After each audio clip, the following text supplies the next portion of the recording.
తెలుగు రాష్ట్రాల్లో అత్యంత అంగరంగ వైభవంగా జరుగుతున్నటువంటి పండుగల్లో ప్రధానంగా చూసుకున్నట్లయితే సంక్రాంతి 3 రోజులుగా తెలుగువారు సాంప్రదాయ పద్ధతుల ప్రకారమే జరుపుతూ ఉంటారు. అయితే మనం చూడొచ్చు మొదటి రోజు భోగి ఏదైతే ఉందో భోగి పండుగకు సంబంధించి రైతులకు సంబంధించి రైతులు తమ పండించినటువంటి పంట కాలాలు ఏవైతే ఉన్నాయో పంటలు పండించిన అనంతరం తమ రాసులుగా వాటిని ఇళ్లకు తీసుకొస్తున్న సందర్భాలను మనం చూస్తూ ఉంటాం. భోగి తర్వాత సంక్రాంతి మరుసటి రోజు కనుమ అనేటటువంటి పండుగను ప్రధానంగా చేస్తూ ఉంటారు. మనం చూడొచ్చు విజువల్స్లో క్లియర్గా ఇక్కడ ప్రధానంగా మనం కర్నూలు నగరంలో ఉన్నటువంటి చికెన్ మటన్ షాప్ దగ్గరలో ఉన్నాము. అయితే కనుమ అనేటటువంటి పండుగల్లో ప్రధానంగా మనం చూసుకున్నట్లయితే ఈ సంక్రాంతి వేళల్లో రైతులు పండించేటటువంటి పంటలతో పాటు ప్రధానంగా ఈ కనుమ అనేటటువంటి పండుగను గత పెద్దల కాలం నుంచి వస్తూ ఉంది సార్. కనుమ అనేటటువంటి పండుగ రోజు ఖచ్చితంగా ఆనవాయితీగా ముక్కలు తీసుకోవాలి అని చెప్తూ ఉంటారు. ఏంటి అసలు? బిగ్ టీవీ ప్రేక్షకులకు నా శుభాభినందనలు. మనం యాక్చువల్గా భోగి సంక్రాంతి అనేది రైతులకు ఎంతో విశిష్టమైనది. పాడి పంటలు సమృద్ధిగా చేతికి వచ్చేసి ఎంతో సంతోషంతో జరుపుకునే పండగ ఇది. సో తను పండించిన పంటలన్నీ ముందు రోజు మనం భోగి రోజు మంటల్లో వేసి కాల్చుకొని ఒక సంబరం చేసుకొని సంక్రాంతి రోజు వాళ్ళు పండించిన పంటనంతా ఇంట్లో వండుకొని తీపి పదార్థాలతో ఎంతో సంతోషంగా జరుపుకుంటారు. ఆ జరుపుకున్న వెంటనే 3వ రోజుగా కనుమ అనేది విశిష్టంగా జరుపుకునేది. ఎందుకంటే రైతుల చేతులుగా సమృద్ధిగా డబ్బు ఉండే అతి గొప్ప పండగ ఇది. సో ఆ పండగను 3 రోజులుగా విశిష్టంగా పాతకాలం నుంచి జరుపుకుంటున్నారు. కాబట్టి భోగి, సంక్రాంతి, కనుమ అని 3గా డివైడ్ చేశారు.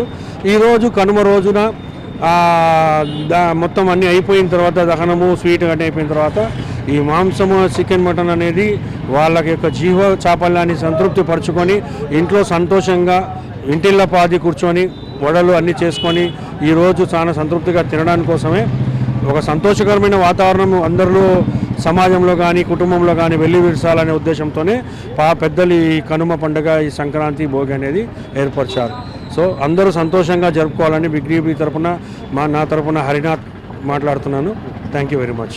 మరికొంతమంది ఉన్నారు అన్న, చెప్పండి ఈరోజు ఈ సంక్రాంతి పండుగకు సంబంధించి మరికొంతమంది ఉన్నారు అన్న, చెప్పండి ఏంటి అసలు ఈ కనుమ పండుగ రోజు ఎందుకు ఇలాంటి ఆనవాయితీ ఉంది? ముక్క కంపల్సరీ ఆ పండుగ రోజు ముక్కను తీసుకునే పరిస్థితి ఉంది, ఎలా ఉంది?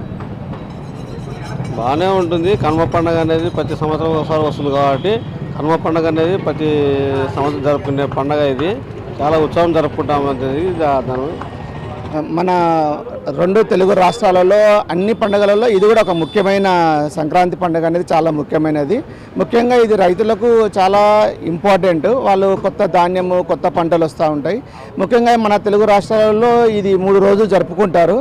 మొదటి రోజు రైతులు వాళ్ళు తెచ్చిన ధాన్యాన్ని పక్షులకు జంతువులకు అలా వాళ్ళు చేస్తూ, 2వ రోజు వచ్చిన బంధువులకు వాళ్ళు తీపి పదార్థాలు భక్ష్యాలు అలాంటి వస్తువులు చేసుకొని అందరూ సంతోషంగా ఉంటారు.